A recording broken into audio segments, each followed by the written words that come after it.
Good morning, children. Children, I welcome you all to today's session of English literature. And today we will be dealing with the notes of the poem Birches from your Reverie book.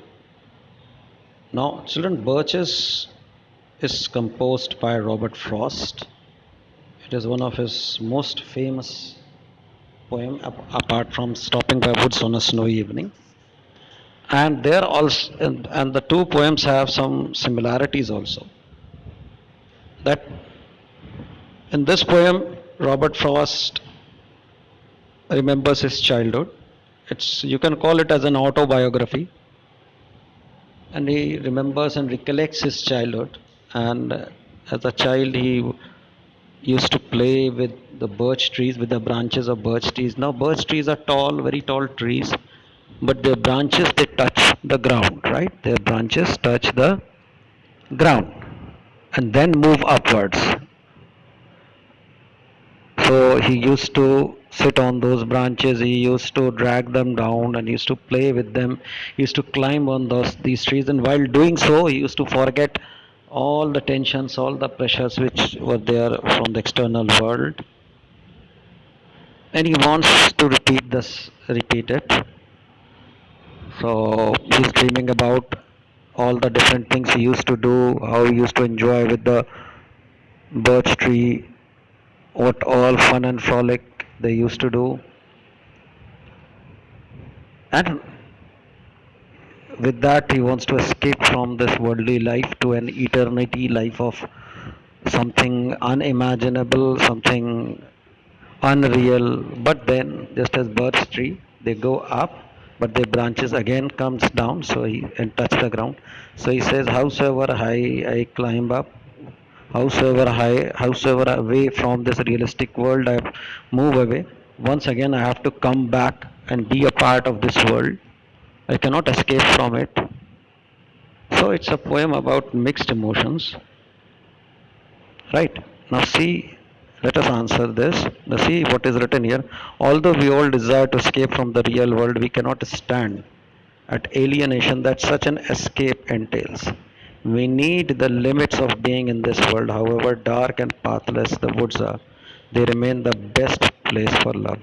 We need the world as much as our imagination. So here there is a balance which the poet has tried to create between the world as well as imagination as well as dream. We cannot go single handedly, right? If we'll just be after the world and leave imagination, world will become boring. Or if we just be after imagination without thinking what is going on in the world, then it will be a imaginative life which will be unrealistic. So the answer here becomes the poem Birches composed by Robert Frost. The poet examines limits imposed by the real world. Now let me tell you, see children, in Reverie you will be asked long answers only. You won't be asked short answers or reference to the context. So there's no point in studying the poem like that. What you need to understand is the crux of the poem, its critical appreciation, its theme, why it is written. So here what the poet wants to examine is the limits imposed by the real world upon the activities of man. This real world, right?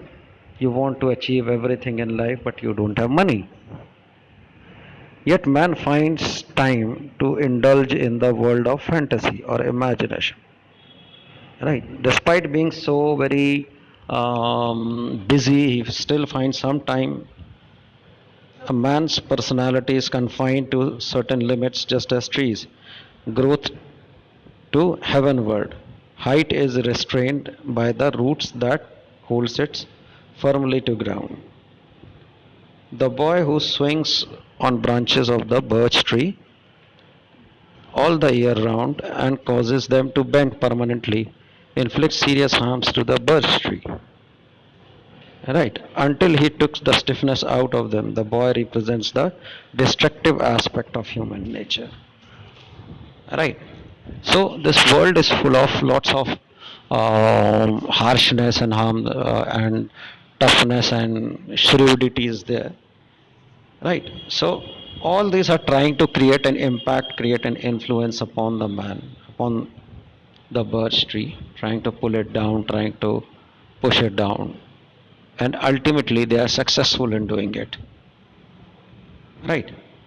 So the narrator wants to move upward to escape from into an imaginary world of fantasy, away from the rigorousness and conflicts of his daily life. So he wants to move out from this world, yet he realizes that he cannot do so, cannot displace the real world completely. Right? So here there is a plight of a man who wants to to be happy, who wants to move out of this rigorous world into an imaginative world, but he realizes the importance that he has to come back again. So it's the situation of dilemma which is represented in this poem very beautifully. Now, children, your answer is of 16 marks. So you need to elaborate upon these points. Right? You need to elaborate upon these points. Right?